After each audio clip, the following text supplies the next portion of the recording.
Nakabuo na ng solusyon ng Kamara kaugnay sa gusot sa pundo ng Military and Uniform Personnel Pension Fund. Si Noel Talakay sa report, Rise and Shine, Noel.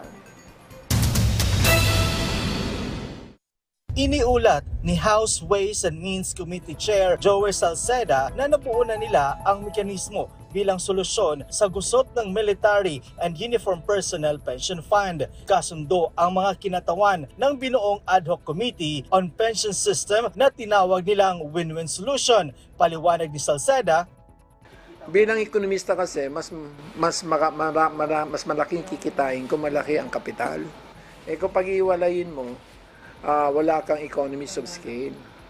Kaso talagang ini-insist po ng Armed Forces of the Philippines dahil may assets daw sila. Pag mataas ang mataas ang trading volume mo, mas mababa ang commission na babayaran. Kung hiwalay, may mawawala lang ng konti na advantage. Tiniyak rin ng mambabatas na dumaan sa kanilang masusing pag-aaral ang mga bagong lalamanin ng substitute bill. Number one, garantisado ang kanilang increase for the next 10 years ng 3%. Na-harmonize namin na lahat sila, ang retirement age nila ay 57. Magkakaroon na sila ng contribution para sa mga active,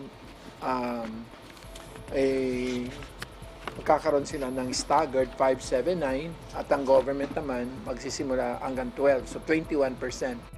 Aprobado rin ang pagkakaroon ng pension fund system o sub-fund matapos mapag-alaman na mayroon 32% ang disadvantage o indigent sa hanay ng MUPs. Pinuri naman ni House Speaker Ferdinand Martin Romualdez ang mga miyembro ng ad hoc committee sa pagkakabuo ng bagong pension system para sa mga MUP ng bansa. Tiniyak rin ng liderato ng Kamara na maipatutupad ang tinatawag nilang 3 guarantees of reform na nakapaloob sa binubuong substitute bill.